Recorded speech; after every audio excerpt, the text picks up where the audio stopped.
یہ سخت دوپہر کا موسم تھا اور سورج کی کرنوں میں بے حد تپش تھی، یعنی سخت گرمی کا عالم تھا۔ ہر کوئی اپنے گھر میں موجود تھا اور باہر نکلنے کا تصور بھی نہیں کر سکتا تھا۔ ایسے میں سپاہی نے آ کر سلطان کو بتایا کہ ان کی گھوڑی سخت گرمی میں بے حال ہو رہی ہے۔ سلطان نے شاہی حکیم کو بلانے کا حکم دے دیا۔ شاہی حکیم سلطنت میں تشریف لے آئے۔ سلطنت میں اس وقت سلطان شاہی حکیم کے ساتھ موجود تھے۔ شاہی حکیم نے گھوڑی کا معائنہ کیا اور کہا کہ یہ گرمی سے نڈال ہو گئی ہے، اس لیے اسے زیادہ سے زیادہ پانی پلایا جائے، لیکن اگر جنگل کے پاس موجود وہ نہر جہاں سلطنت کا اختتام ہوتا ہے،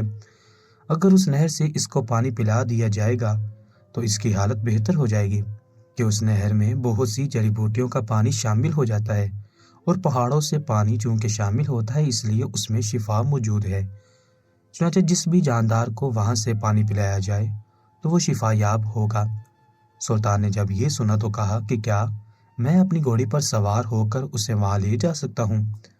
کیونکہ سلطنت کے اس علاقے میں جہاں محل واقع تھا بہت شدید گرمی تھی، اور جیسے جیسے وہ علاقہ دور ہوتا جاتا تو گرمی میں کمی واقع آ جانی تھی۔ اس لیے سلطان نے شاہی حکیم سے سننے کے بعد یہ فیصلہ کیا کہ وہ اپنی گھوڑی کو خود ہی لے جا کر اس نہر سے پانی پلائیں گے۔ اس طرح اس کی گرمی بھی دور ہو جائے گی اور یہ ٹھیک بھی ہو جائے گی، اور اس نہر کا پانی پینے سے شفا بھی مل جائے گی۔ چنانچہ سلطان نے اپنی گھوڑی کو استبل سے نکالا اور اسے لے جانے لگے، کیونکہ شاہی حکیم نے کہا تھا کہ اگر وہ اس سے پیدل چلا کر لے جائیں گے تو یہاں کی گرمی سے سرد علاقے میں جانے کے بعد اس کی طبیعت بھی بہتر ہو جائے گی۔ چنانچہ سلطان نے حکیم کے کہنے کے مطابق عمل کیا اور اپنی گھوڑی کو جنگل کے پاس موجود ندی کنارے لے جانے لگے۔ سپاہیوں نے سلطان سے کہا تھا کہ وہ ان کی مدد کر دیتے ہیں، لیکن انہوں نے کسی بھی قسم کی کوئی مدد لینے سے انکار کر دیا اور اس تپتی دوپہر میں خود ہی اپنی گھوڑی کے ہمراہ پیدل چل دیے۔ وہ اپنی گھوڑی کو اس طرح بیمار اور نڈال نہیں دے سکتے تھے، اس لیے کسی بھی قسم کی مدد لینے سے گریز کیا اور خود ہی اسے ندی کنارے لے جانے لگے۔ ابھی ان کی گھوڑی پانی پی ہی رہی تھی اور وہاں سستانے کے لیے انہوں نے اسے کھڑا ہی کیا تھا کہ انہیں ایسا محسوس ہوا کہ گھوڑی کے ساتھ ساتھ کوئی اور جانور بھی آ کر اس ندی سے پانی پی رہا ہے۔ سلطان جو گھوڑی کی پیٹھ پر پیار سے ہاتھ پھیر رہے تھے، محسوس کر کے جیسے ہی پلٹ کر دیکھا تو انہیں خوبصورت سا ہرن نظر آیا۔ وہ ہرن اتنا خوبصورت تھا کہ سلطان کی نظر اس پر سے ہٹ ہی نہیں رہی تھی۔ سلطان نے جیسے ہی اس کی طرف قدم بڑھائے وہ ایک دم سے سہم گئی اور دوڑنے لگی۔ سلطان نے پلٹ کر گھوڑی کو دیکھا، وہ سستانے کے لیے لیٹ گئی تھی، یعنی وہ پانی پینے کے بعد تھوڑی دیر آرام کرنا چاہتی تھی۔ یہ اس کا اپنا انداز تھا سلطان کو بتانے کا کہ وہ تھک گئی ہے۔ سلطان نے گھوڑی کو وہیں چھوڑا تھا اور ہرن کا پیچھا کرنے لگے تھے۔ انہیں وہ ہرن اتنی پسند آئی تھی کہ اسے اپنے پاس محل میں لے آنا چاہتے تھے، لیکن ہرن اپنی تیز رفتاری کی وجہ سے مشہور ہے، اس لیے وہ ان کے ہاتھ نہیں آ رہی تھی، یہاں تک کہ سلطان اس کا پیچھا کرتے کرتے بہت دور ایک بستی میں نکل آئے تھے۔ اب ہرن انہیں آس پاس کہیں نظر نہیں آ رہی تھی، لیکن اس بستی کے اندر وہ جیسے ہی داخل ہوئے تو وہاں موجود ایک مخصوص جانور کو دیکھ کر انہیں بے تحاشا غصہ آیا تھا۔ اس کی وجہ یہ تھی کہ سلطان کو اپنی سلطنت میں ایسا جانور نظر نہیں آتا تھا۔ اگر نظر آ بھی جاتا تھا تو سلطان اسے دوبارہ شہر کے وسط میں نظر نہیں آنے دیتے تھے اور دوبارہ انہیں جنگل بیچ دیا کرتے تھے۔ لیکن وہاں جا بجا اس جانور کو دیکھ کر انہیں کراہت کا احساس ہوا تھا۔ یہ ایک عجیب سی بستی تھی۔ سلطان تو ایک ہرن کا پیچھا کرتے کرتے یہاں نکل گئے تھے، لیکن یہاں انہوں نے جو کچھ دیکھا تھا ان کے مزاج پر کچھ اچھا اثر نہیں پڑا تھا۔ اب بھی وہ بستی میں تھوڑا ہی آگے گئے تھے کہ وہاں موجود لوگوں کو دیکھ کر ان کے پیروں تلے سے زمین نکل گئی تھی۔ سلطان کی طبیعت پر بے حد برا اثر پڑا تھا، اور جیسی وہ اس بستی میں داخل ہوئے تھے انہوں نے سور جیسی کراہت سے بھرپور جانور کو دیکھا تھا تو انہیں عجیب سا محسوس ہوا تھا۔ سلطنت میں کبھی بھی ایسے جانور دکھائی نہیں دیا کرتے تھے، اور کبھی اگر دکھ بھی جاتے تو سلطان انہیں واپس جنگل چھوڑ کر آنے کا حکم دیا کرتے تھے تاکہ یہ شہر میں آ کر گندگی نہ پھیلائے۔ سلطان کے لیے بستی بالکل نئی تھی، کیونکہ انہوں نے اس سے پہلے ایسی بستی ہرگز نہیں دیکھی تھی۔ وہ سلطنت سے بہت دور واقع تھے، اس لیے جب ہرن کا پیچھا کرتے کرتے بہت دور نکل آئے تھے تو انہیں اس بستی میں آنے کے بعد اندازہ ہوا تھا کہ اس بستی کے لوگ بہت ہی عجیب و غریب قسم کے لوگ تھے۔ یہاں بچے آدھے ننگے لباس میں گھوم رہے تھے اور کسی کے پیروں میں چپل تک موجود نہیں تھی۔ یہاں تک کہ وہ بستی کے ذرا وسط میں پہنچے تو انہیں فضا میں ایک عجیب سی قسم کے گوشت کی خوشبو محسوس ہوئی۔ سلطان نے اس خوشبو کو محسوس کرنے کے بعد دل ہی دل میں سوچا کہ یہ گوشت ہرگز بھی حلال گوشت نہیں لگتا، اور اس کے بعد آپ نے جیسے ہی اس خوشبو کے تعاقب میں اپنے قدم دوڑائے تو انہیں اندازہ ہوا کہ یہ خوشبو ایک گھر سے آ رہی تھی، اور جیسے ہی انہوں نے جھانک کر اس گھر کے اندر دیکھا تو ان کے پیروں تلے سے زمین نکل گئی کہ یہ خوشبو کسی اور کی نہیں بلکہ سور کے گوشت کی خوشبو تھی۔ اسی وجہ سے آپ کو عجیب متلی کا سا احساس ہوا تھا۔ عام گوشت کی خوشبو اس خوشبو سے کافی الگ ہوتی ہے اور اس سے سونگھتے متلی اور عجیب و غریب قسم کا احساس نہیں ہوتا، جبکہ سور کا گوشت اور اس کی پکتی ہوئی خوشبو سونگھنے کے بعد سلطان کا دل عجیب ایک قسم کی گھبراہٹ کا شکار ہو گیا تھا۔ سلطان کو سخت غصہ آیا تھا کہ آخر یہ لوگ کون ہیں جو ایک حرام جانور کو ذبح کر کے اسے بھون کر کھا رہے ہیں۔ سلطان نے دیکھا تھا کہ عورتیں اور بھی گوشت کاٹ کر اس کی تیاری کر رہی تھی کہ اسے بھی بنایا جائے، اور دوسری طرف کچھ عورتیں اس گوشت کو تیل اور مسالوں میں بھون رہی تھی۔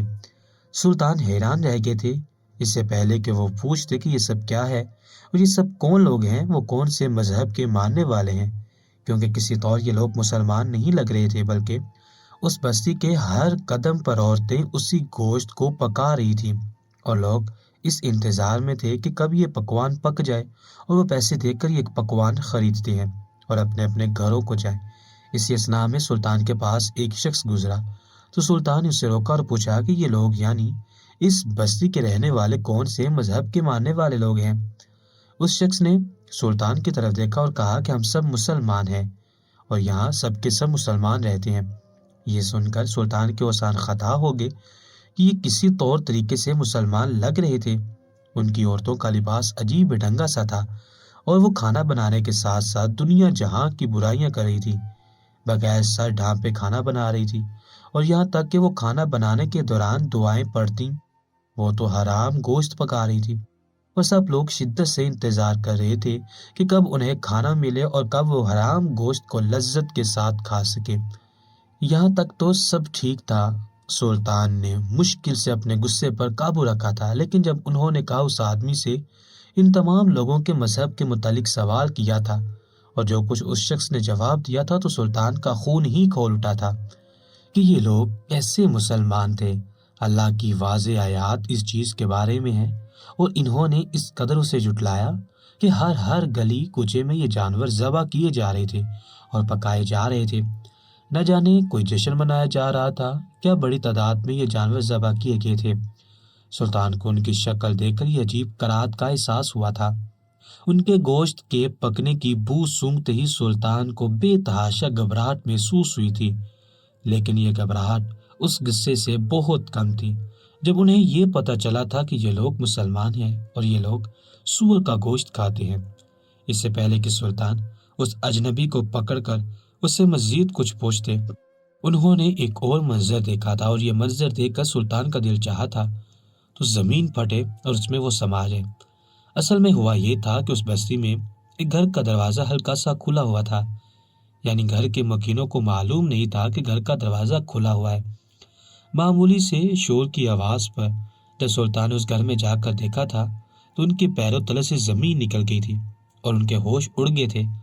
انہوں نے دیکھا تھا کہ اس گھر میں خاتون بچے کے ساتھ بدفعلی میں مصروف تھی، اور یہ منظر دیکھ کر سلطان نے بے اختیار اپنی آنکھوں پر ہاتھ رکھ لیے تھے اور استغفر اللہ کا ورد کیا تھا۔ سلطان سوچ بھی نہیں سکتے تھے کہ ایک ہرن کے پیچھے وہ ایک ایسی بستی سے واقف ہوں گے جہاں اسلامی اصولوں کی پامالی کی جا رہی تھی اور شریعت کا کھلے عام مذاق اڑایا جا رہا تھا۔ یہ لوگ خود کو مسلمان کہتے تھے، لیکن یہ ہر قسم کے گناہ میں مبتلا نظر آ رہے تھے، یہاں تک کہ سلطان کبھی سوچ بھی نہیں سکتے تھے کہ کوئی خاتون بھی کسی بچے کے ساتھ جنسی بدفعلی میں مشغول ہوگی۔ اگر کوئی اور انہیں یہ ساری بات بتاتا تو وہ کبھی بھی یقین نہ کرتے کہ ایک اسلامی معاشرے میں یہ سب ہو رہا ہے۔ یا وہ لوگ جو مسلمان ہیں اس میں ملوث بھی ہو سکتے ہیں، جبکہ یہ تو بہت بڑا گناہ ہے۔ لیکن سلطان نے سب کچھ خود اپنی آنکھوں سے دیکھا تھا اور انہیں اپنی آنکھوں پر یقین نہیں آیا تھا۔ انہیں اندازہ نہیں تھا کہ انہوں نے کیا دیکھ لیا ہے، لیکن چونکہ یہ حقیقت تھی اور ان کے سامنے مجسم کھڑی تھی تو اس سے انکار نہیں کیا جا سکتا تھا۔ سلطان نے جب سے یہ سارے گناہ دیکھے تو وہ سخت غصے کا شکار ہو گئے اور غصے کے عالم میں وہ اس بستی سے نکل کر آگے وہاں دوبارہ ندی کنارے پہنچ گئے جہاں وہ گھوڑی آرام کر رہی تھی۔ سلطان کو دیکھتے ہی گھوڑی ہنکھنانے لگی تھی اور اس کے بعد سلطان اس پر سوار ہو کر انتہائی برے دل اور مایوسی کی کیفیت میں اس پر سوار ہو کر محل کی جانب روانہ ہو گئے تھے۔ وہ کبھی سوچ بھی نہیں سکتے تھے کہ وہ اپنی آنکھوں سے یہ سب کچھ دیکھیں گے، لیکن اب انہوں نے جب سے یہ سب کچھ دیکھ لیا تھا تو اسے جھٹلایا بھی نہیں جا سکتا تھا۔ سلطان کو دل ہی دل میں بے حد افسوس ہوا تھا کہ مسلمان خود کو مسلمان کہلوا کر سارے کام کافروں والے کر رہے ہیں، اور سلطان نے سوچ لیا تھا کہ انہیں کیا کرنا ہے۔ سلطان معظم اپنے محل میں تشریف لے آئے تھے اور فوراً اپنی خوابگاہ میں بند ہو گئے تھے۔ محل کے تمام لوگوں کو عجیب سا محسوس ہوا تھا کہ سلطان اس قدر غصے میں واپس کیوں آئے ہیں۔ وہ بے چینی سے محل میں اپنی خوابگاہ میں ٹہل رہے تھے۔ ملکہ عالیہ نے ان سے دریافت کیا کہ جب وہ گئے تھے تو ان کا مزاج بہتر تھا، لیکن اب وہ آئے ہیں تو کیوں اس قدر خود سے روٹھے ہوئے ہیں۔ سلطان کی آنکھوں میں آنسو آ گئے تھے اور ملکہ گھبرا گئی تھی کہ آخر سلطان نے ایسا کیا دیکھ لیا ہے کہ وہ رو ہی پڑے ہیں۔ سلطان نے اب ٹہلنا بند کر دیا تھا اور وہاں بیٹھ کے تھے، اور اس کے بعد انہوں نے ملکہ کو اپنے پاس بلایا تھا اور کہا تھا کہ میں ایک سلطان کے طور پر ناکام ہو گیا ہوں، آخر یہ سب کیسے ہو سکتا ہے۔ ملکہ نے استفسار کیا کہ وہ کس سے متعلق بات کر رہے ہیں۔ تب سلطان نے انہیں ساری کہانی سنا دی کہ کس طرح وہ گھوڑی کو ندی کے کنارے پانی پینے کے لیے لے گئے تھے اور وہاں انہیں ہرن نظر آ گیا جس کا پیچھا کرتے ہوئے وہ ایک ایسی بستی میں پہنچ کے جہاں سرعام ہر گناہ کیا جا رہا تھا، یہاں تک کہ وہ خود اپنی آنکھوں سے یہ سب کچھ دیکھتے آ رہی ہیں۔ انہوں نے کہا کہ وہاں کے تمام مسلمان خود کو مسلمان تو کہلواتے ہیں لیکن ہر وہ کام کرتے ہیں جس سے شریعت نے منع کیا ہے۔ وہاں سور کا گوشت پکا کر کھایا جا رہا تھا اور تقسیم بھی کیا جا رہا تھا، اور صرف یہی نہیں، میں نے گھر میں باقاعدہ اپنی آنکھوں سے دیکھا تھا کہ ایک خاتون بچے کے ساتھ بدفعلی میں مصروف تھی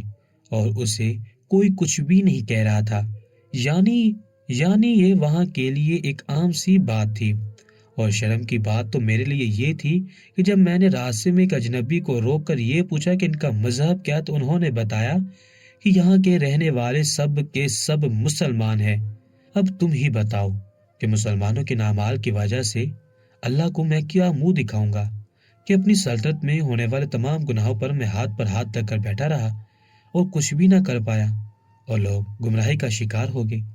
ملکہ عالیہ نے سلطان کو تسلی دی اور کہا کہ ابھی بھی دیر نہیں ہوئی، جو ہم کچھ اقدامات کریں گے ان کی بہتری کے لیے کریں گے۔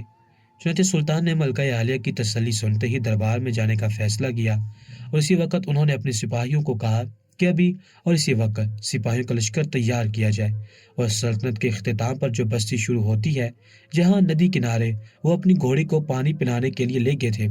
وہاں ایک بستی موجود ہے جہاں سرعام گناہ کیے جا رہے ہیں، چنانچہ وہاں جا کر ان تمام عورتوں کو گرفتار کیا جائے جو باقاعدہ اس گناہ میں ملوث تھیں اور حرام جانور کو ذبح کر کے پکا رہی تھی اور بچوں سے بدکاری کر رہی تھی۔ چنانچہ تمام کی تمام عورتوں کو گرفتار کر کے لے آیا جائے اور رات تک یہ کام مکمل ہو جانا چاہیے۔ اس وقت شام ہو رہی تھی اور شام کے گہرے سائے رات میں ڈلنے والے تھے۔ سلطان نے سپاہیوں کو انتہائی کم وقت دیا تھا، لیکن یہ کام آسان تھا کہ انہیں گرفتار کر کے یہاں لایا جائے، اس لیے سپاہیوں نے کسی بھی قسم کا انکار نہیں کیا تھا اور ان کی بات پر لبیک کہا تھا، اور فوراً اسے سلطان کے حکم کی تعمیل کے لیے گھوڑوں پر سوار ہوئے تھے اور ان عورتوں کو گرفتار کرنے کے لیے روانہ ہو گئے تھے جنہیں خود سلطان اپنی آنکھوں سے دیکھ کر آ رہے تھے کہ وہ اسلامی اصولوں کی دھجیاں اڑا رہی تھیں اور اسلامی احکامات کو اپنے پیروں تلے روند رہی تھی اور شریعت کا مذاق اڑا رہی تھی اور سرعام گناہوں میں ملوث تھی۔ سلطان نے کہا تھا کہ اگر نسلوں کو سنوارنے والی مائیں ہی ایسی ہوں گی تو ان نسلوں کا کیا حال ہوگا، وہ شروع سے ہی حرام حلال کی تمیز بلا چکے ہوں گے۔ اسی وجہ سے سلطان نے بر وقت فیصلہ کیا تھا اور سپاہیوں کو فوراً سے انہیں گرفتار کر کے محل میں لانے کا حکم دے دیا تھا، کیونکہ ان کے باقول انہوں نے ان کا مذہب پوچھا تھا کہ وہ مسلمان ہیں، اور اسی چیز کا سلطان کو بے حد افسوس تھا۔ سلطان نے اپنے سپاہیوں سے کہا تھا کہ وہ رات ہونے سے پہلے انہیں گرفتار کر کے محل میں لے آئیں، لیکن غضب ہو گیا تھا۔ سلطان کے سپاہیوں نے پہلی بار ان کے حکم کی خلاف ورزی کی تھی، اور رات گزر گئی تھی اور سپاہی محل میں تشریف نہیں لائے تھے، لیکن سلطان نے ان کے خلاف کوئی غلط گمانی پالنے کے بجائے ذہن میں یہ بات سوچی تھی کہ کہیں انہیں کوئی مشکل تو پیش نہیں آ گئی۔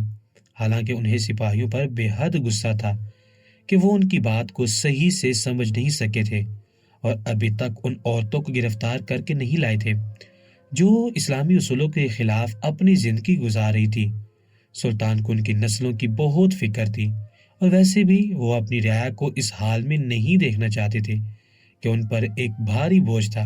اس بوجھ کے متعلق انہیں آخرت میں اللہ کے سامنے جواب دہ ہونا تھا۔ اسی وجہ سے سلطان کو یہ فکر کھائے جا رہی تھی کہ یہ لوگ کس طرح اسلامی تعلیمات کے الٹ اپنی زندگی گزار رہی ہیں۔ اس لیے انہوں نے سپاہیوں کو ان عورتوں کو گرفتار کرنے کا کہا تھا، لیکن سپاہی نہ جانے کہاں رہ گئے تھے، اور نہ جانے کون سی مصیبت میں گرفتار ہو گئے تھے کہ ابھی تک محل میں تشریف نہیں لائے تھے۔ یہاں تک کہ اگلے دن کا سورج طلوع ہو گیا تھا، اور سلطان نے فجر کی نماز کی ادائیگی کے بعد ملکہ سے کہا تھا کہ اب میرے صبر کا پیمانہ لبریز ہو گیا ہے، میں خود ان کی تلاش میں نکلتا ہوں کہ یہ لوگ کہاں رہ گئے ہیں۔ اگر میں مزید سپاہیوں کو ان کی طرف بھیجوں گا اور دوبارہ انہی بھیجے گئے سپاہیوں کی طرف سے بھی دیر ہو جائے گی تو پھر میرے غضب سے ان تمام لوگوں کو کوئی نہیں بچا سکتا، اس لیے اب میں یہ کام خود ہی کروں گا۔ اور یہ کہہ کر انہوں نے رخت سفر باندھا اور اپنی گھوڑی پر سوار ہو کر اس بستی کی طرف نکل گئے جہاں ہرن کے پیچھے جانے کے بعد وہ گئے تھے، اور طرح طرح کے انکشافات ہوئے تھے۔ سلطان صبح کو نکلے تھے اور دوپہر کے وقت اس بستی میں پہنچ گئے تھے، اور بستی کے اندر پہنچتے ہی جو پہلا منظر انہوں نے دیکھا تھا تو ان کا خون کھول اٹھا تھا، اور ان کا دل چاہا تھا کہ وہ وہاں موجود ہر شخص کا سر قلم کر دے، لیکن انہوں نے اپنے غصے کو ٹھنڈا کیا تھا اور پاس پڑا پانی پینا چاہتا، لیکن پھر یہ سوچ کر انہوں نے پانی پینا ترک کر دیا کہ کہیں اس میں بھی کسی قسم کے حرام اشیاء کی ملاوٹ نہ ہو۔ انہوں نے اپنے غصے کو ٹھنڈا کرنے کی کوشش کی اور آگے بڑھنے لگے، یہاں تک کہ سپاہیوں کے سردار کو گریبان سے پکڑ کر کھڑا کیا اور اس پر تھپڑوں کی بارش کر دی، اور اسے کہا کہ میں نے تمہیں کن کاموں کے لیے بھیجا تھا اور تم یہاں کن کاموں میں مصروف ہو گئے ہو۔ انہوں نے دیکھا تھا کہ ان کے 10 سپاہی اس وقت وہاں بستی کے وسط میں موجود بازار کے دسترخوانوں پر بیٹھے کھانا نوش فرما رہے تھے، اور سلطان اس گوشت کو دیکھ کر بھی بتا سکتے تھے کہ یہ کس جانور کا گوشت ہے، حالانکہ سلطان نے ان کو ساری صورتحال سمجھا کر بھیجا تھا۔ اس بستی کے لوگ حرام کاموں میں ملوث تھے اور خود کو مسلمان کہتے تھے، اور سرعام حرام جانوروں کا گوشت نہ صرف بیچتے ہیں بلکہ ذبح کر کے پکا کر خود بھی استعمال کرتے ہیں، یہاں تک کہ بچوں کے ساتھ بدفعلی میں بھی مصروف ہیں۔ تو یہ کیسا اسلامی معاشرہ ہوا؟ اسی لیے تم ان عورتوں کو گرفتار کر کے لے آؤ۔ لیکن یہاں آ کر سپاہیوں کے ایمان بھی ڈگمگا گئے تھے، اور نہ جانے ایسی کیا بات ہوئی تھی کہ یہ لوگ بھی ان کے ساتھ طعام میں شریک ہو گئے تھے، اور نہ صرف طعام میں بلکہ وہاں رقص و سرور کی محفل بھی جاری تھی، گانے بجائے جا رہے تھے۔ یہ سارا منظر دیکھ کر سلطان کو بے حد افسوس ہوا تھا کہ انہوں نے سپاہیوں کو کس کام کے لیے بھیجا تھا، اور سپاہیوں نے ان کو انتہائی مایوس کیا تھا، یہاں تک کہ جب انہوں نے ان کے سردار سے استفسار کیا تھا تو ایک عجیب بات ہوئی تھی کہ ان کے سردار نے سلطان کو سلطان ماننے سے ہی انکار کر دیا تھا، اور جو کچھ کہا تھا اسے سن کر سلطان کو اپنے کانوں پر یقین نہیں آ رہا تھا۔ اس نے سلطان کو کہا تھا کہ آپ کون ہوتے ہیں، ہمیں اس لذیذ گوشت سے دور کرنے والے؟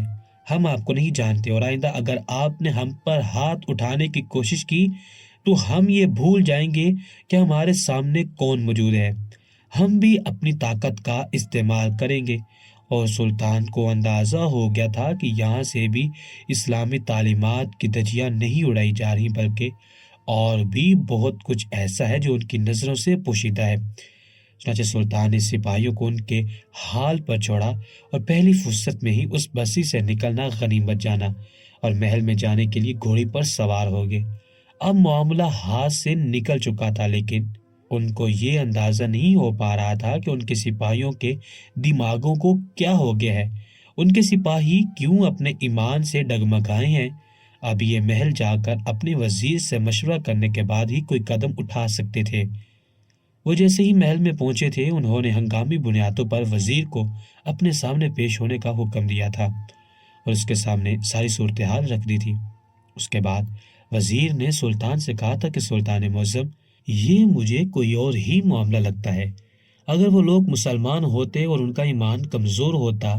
تب بھی کوئی مسلمان چاہے نمازوں میں کتنا کمزور نہ ہو، چاہے وہ روزے نہ رکھتا ہو، لیکن وہ کبھی بھی حرام گوشت نہیں کھا سکتا، چاہے اس کا ایمان کتنا ہی کم ترین درجے کا کیوں نہ ہو۔ ضرور ہمارے سپاہیوں کے ساتھ بھی انہوں نے کوئی ایسا کام کیا ہے جس کی وجہ سے وہ اس میں ملوث ہو گئے ہیں اور ایک دن میں سب کچھ بھول گئے ہیں، جبکہ آپ کو اچھی طرح پتہ ہے کہ ہمارے سپاہی کس قدر نمازی اور پرہیزگار تھے۔ یہ مجھے کچھ اور ہی معاملہ لگتا ہے اور ہمیں جلد از جلد اس کی تحقیقات کرنی چاہیے۔ اور اب میرا مشورہ تو آپ کو یہ ہے کہ آپ جلد از جلد جاسوس کو بھیج دیں کہ وہاں بستی والوں کے روپ میں وہاں رہے اور وہاں کے حالات معلوم کریں کہ آخر ایسی کون سی وجہ ہے جس کی وجہ سے ہمارے سپاہی ایک ہی دن میں سب کچھ بھول کر ان حرام کاموں میں ملوث ہو گئے ہیں۔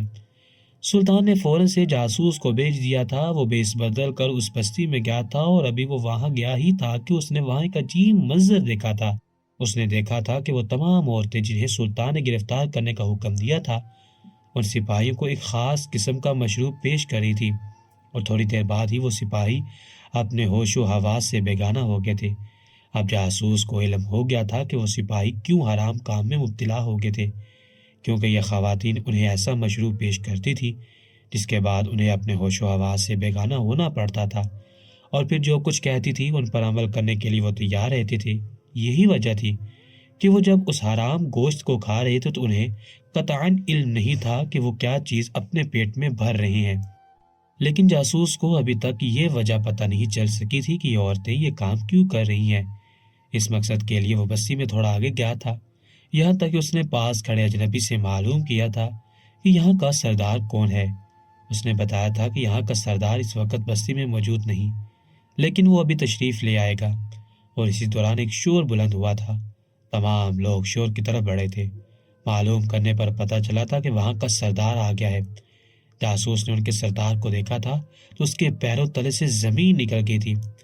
کہ یہ سردار کوئی اور نہیں بلکہ وہ غیر اسلامی سلطنت کے سربراہ کا مخصوص الچی تھا جو اکثر سلطان کے دربار میں پیش ہوا کرتا تھا۔ وہ اس وقت بیس بدلے ہوئے سردار کے روپ میں تھا۔ جاسوس کو پتہ چل گیا تھا کہ یہاں جو کچھ ہو رہا ہے اور جو کچھ دکھائی دے رہا ہے وہ سچ نہیں ہے، بلکہ یہ سلطان کو دھوکہ دینے کے لیے سب کچھ کیا جا رہا ہے۔ جاسوس نے دیکھا تھا الچی کے ساتھ ایک وزیر تھا اور مسلسل مضطرب انداز میں ادھر ادھر دیکھ رہا تھا۔ اس کے بعد ایک بڑی بڑی مونچھوں والے آدمی کو دیکھ کر اس نے اشارے کی ناؤں میں اس سے کچھ کہا تھا اور وہ دونوں ایک سائڈ سے نکل کر ایک چھوٹے سے جھونپڑے کی طرف بڑھ گئے تھے۔ جاسوس نے ان کا پیچھا کیا تھا اور دروازے کی اوٹ میں چھپ کر ان کی باتیں سننے کی کوشش کی تھی، جس کا خلاصہ یہ تھا کہ اب سردار نے ہمیں نیا کام دیا ہے، ہم نے سلطان کو بے وقوف بنا دیا ہے اور سلطان سمجھ رہے ہیں کہ یہ مسلمانوں کی بستی ہے اور یہ سب ایمان والے ہیں، جبکہ ایسا نہیں ہے۔ میں نے اس اجنبی کو خرید لیا تھا اور جب سلطان نے اس اجنبی سے پوچھا تھا کہ یہ لوگ کون ہیں تو اس نے سلطان کو کہہ دیا تھا کہ یہ تو مسلمان ہیں۔ اب ہمارا ارادہ کامیاب ہو گیا۔ اب سلطان اس بستی پر حملہ کرنے کے لیے لشکر بھیجیں گے، لیکن وہ یہ بھول جائیں گے کہ ان کی اپنی سلطنت کو خطرہ لاحق ہے، اور شمال کی طرف سے ہم ان پر حملہ کر کے ان کے محل پر قبضہ کر کے انہیں یہ بتا دیں گے کہ وہ فہم و فراست میں ہم میں سے آگے نہیں بڑھ سکتے۔ یہ سن کر جاسوس کے پیروں تلے سے زمین نکل گئی تھی، اور یہ بستی مسلمانوں کی بستی تھی ہی نہیں، اور جب یہ مسلمانوں کی بستی نہیں تو یہاں کوئی بھی کام کیا جاتا وہ حرام ہی ہوتا۔ سلطان کو جھوٹ کہا گیا تھا۔ یہ لوگ کافر تھے، اور کافر تو حرام اور حلال میں تمیز نہیں کر سکتے۔ لیکن سلطان کو یہ سن کر کہ یہ لوگ مسلمان ہیں بہت عیش آ گیا تھا۔ انہوں نے فوراً سے اپنے سپاہیوں کو بھیج دیا تھا جس کی وجہ سے دشمن نے یہ سمجھ لیا تھا کہ سلطان کی ساری توجہ ادھر ہے اور اب وہ یہاں حملہ کرنے کے لیے ہر ممکن کوشش کریں گے۔ لیکن سلطان نے اپنی فہم و فراست کا بھرپور استعمال کیا تھا اور اپنے وزیر سے مشورہ کرنے کے بعد جاسوس کو بھیج دیا تھا تاکہ وہ حالات کا جائزہ لے سکے، اور جاسوس نے یہ معلوم کر لیا تھا کہ یہ لوگ کیا ڈرامہ رچا رہے ہیں۔ اصل میں یہ لوگ سلطان کو دھوکہ دینا چاہتے تھے تاکہ سلطان اپنی ساری توجہ سلطنت کے جنوب میں واقع اس بستی کی طرف کر دے، اور شمال میں جو سپاہی سلطان نے سرحد کے قریب تعینات کیے ہوئے ہیں وہ سب کے سب اس بستی کو فتح کرنے میں لگا دیتے کہ یہاں کے لوگ اسلامی تعلیمات کے مطابق زندگی گزارے۔ لیکن یہ سب کچھ دھوکہ تھا، اور ان کا منصوبہ یہ تھا کہ شمال کی طرف سے حملہ کیا جائے اور اس اسلامی ریاست کا خاتمہ کیا جائے۔ اب جاسوس فوراً محل جانا چاہتا تھا اور سلطان کو بتانا چاہتا تھا کہ یہ سب ڈرامہ کیا گیا ہے اور دھوکہ دیا گیا ہے۔ چنانچہ کوئی بھی فیصلہ کیا جائے تو سوچ سمجھ کر کیا جائے اور جلد بازی میں فیصلہ نہ کیا جائے۔ وہ فوراً سے محل روانہ ہو گئے تھے اور اس نے صد شکر کیا تھا کہ یہاں کسی شخص نے اسے نہیں پہچانا تھا، حالانکہ اس نے بیس بدلا ہوا تھا، لیکن یہاں کے لوگوں کے نئے نقش میں اور سلطنت کے لوگوں کے شکل و صورت میں کافی فرق تھا۔ لیکن وہ بچ گیا تھا اور پہچانا نہیں گیا تھا۔ محل آ کر اس نے سلطان کو سارا قصہ کیسے سنایا تھا تو سلطان کی سمجھ میں آ گیا تھا کہ یہ مخصوص ایلچی یہ سب کیوں کر رہا تھا، کیونکہ وہ اپنے آقا کے اشارے پر ناچ رہا تھا اور اس کے آقا نے ہی اسے اس مخصوص بستی میں سردار بنا کر بھیجا تھا تاکہ سلطان کو دھوکہ دیا جا سکے۔ وہ نہیں چاہتے تھے کہ سلطان اپنی سلطنت کا دائرہ کار وسیع کرتے جائیں اور اسے بڑھاتے جائیں۔ اسی وجہ سے انہوں نے یہ کھیل رچا تھا کہ انہیں سلطان کا منصوبہ معلوم ہو گیا تھا کہ وہ جلد اس غیر اسلامی ریاست پر بھی حملہ کر کے اسے اپنی اسلامی ریاست میں شامل کر دیں گے۔ اسی وجہ سے انہوں نے اس حرام گوشت اور بدفعلی والے اعمال کو مسلمان معاشرے میں پھیلتا ہوا دکھایا تھا تاکہ سلطان ان کے خلاف ہوں اور اپنی اصل سرحد کو بھول جائیں۔ سلطان یہ سب سن کر مسکرا دیے تھے۔ انہوں نے کہا تھا کہ وہ کسی سے نہیں ڈرتے اور وہ دونوں طرف سے اپنے لشکر کو بھیجیں گے اور اس لشکر کی رہنمائی کریں گے جو بستی کی طرف جائے گا۔ سلطان نے ایسا ہی کیا تھا۔ انہوں نے ایک طرف تو شمال کی طرف یہ پیغام پہنچایا تھا کہ یہاں کے سپاہی ہوشیار ہو جائیں، دشمن یہاں سے بھی حملہ کر سکتا ہے، اور پھر جنوب کی طرف لشکر لے کر روانہ ہو گئے تھے۔ انہوں نے اپنے ساتھ 10,000 سپاہیوں کو لیا ہوا تھا اور ان بچیوں کے سردار کے آنے کا جشن منایا جا رہا تھا، اس لیے انہیں کسی طور یہ اندازہ نہیں تھا کہ ان کے جشن کے دوران ہی سلطان فوج سے حملہ کر دیں گے۔ انہیں سوچنے کا وقت بھی نہیں دیں گے۔ سلطان نے جنوب میں بستی کی طرف جنگ آسانی سے جیت لی تھی کیونکہ یہ لوگ جشن میں مصروف تھے اور یہ بلائے بیٹھے تھے کہ سلطان کسی بھی وقت حملہ کر سکتے ہیں، تو جیت سلطان کی ہوئی تھی۔ سلطان نے سردار جو کہ اسلامی ریاست کا خاص ایلچی تھا اس کا سر قلم کیا تھا اور ایک بورے میں بھر کر فوراً اسے سپاہیوں کہا تھا کہ اسے گھوڑے پر لاد کر غیر اسلامی سلطنت کے راستوں پر ڈال دیا جائے، تو انہیں خود ہی اندازہ ہو جائے گا کہ جس سلطان کو انہوں نے للکارا تھا اور بے وقوف بنانے کی کوشش کی تھی وہ ان کے جال میں نہیں پھنس سکا۔ دوسری طرف انہوں نے ان تمام عورتوں اور بچوں کو مخاطب کرتے ہوئے کہا تھا کہ اگر آپ لوگ سچے دل سے اسلام قبول کر لیں گے تو آپ کو کسی قسم کی کوئی سزا نہیں دی جائے گی بلکہ ہر قسم کی سہولیات فراہم کی جائیں گی۔ بس اتنا ہے کہ آپ کو اپنے پرانے تمام عقائد چھوڑنے پڑیں گے اور جو گناہ آپ پہلے کر چکے ہیں ان کی اللہ کی طرف سے بھی معافی مل جائے گی، اور میں بھی اس پر باز پرست نہیں کروں گا بلکہ میں چاہتا ہوں اس بستی کو ہم عالمی اسلام کے خوبصورت بستی میں بدل دیں۔ سلطان کا یہ کہنا تھا کہ وہ عورتیں زاروں قطار رو پڑی تھی اور سلطان سے کہا تھا کہ ہم مسلمان ہونے والے تھے، ان لوگوں نے ہم پر ظلم و ستم کیا اور ہمیں اس قدر مجبور کر دیا کہ ہم یہ سب کرنے پر مجبور ہو گئے تھے کیونکہ انہوں نے ہمیں جان سے مارنے کی دھمکی دی تھی اور یہ کہا تھا کہ صرف تم لوگوں کو نہیں تمہارے گھر والوں کو بھی اذیت ناک موت دے کر تمہارے سامنے ماریں گے۔ اسی وجہ سے ہم بے بس ہو گئے تھے۔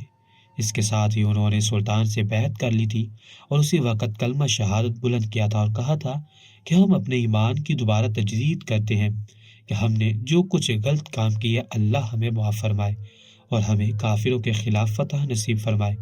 اس کے بعد سلطان نے انہیں مال غنیمت اور آدھا حصہ دیا تھا، اور اسی دوران ایک سپاہی دوڑتا ہوا آیا تھا اور اس نے سلطان کو جو خبر سنائی تھی اس کو سن کر سلطان نے سجدہ شکر ادا کیا تھا۔ سلطان نے کہا تھا کہ کافر اپنے جال میں خود ہی پھنس گیا، نہ اس نے یہاں تیاری کی اور نہ وہاں، شمال کی سرحد پر تیاری کر رکھی، اور جس سلطان کو اس نے بے وقوف بنا کر دھوکہ دینے کی کوشش کی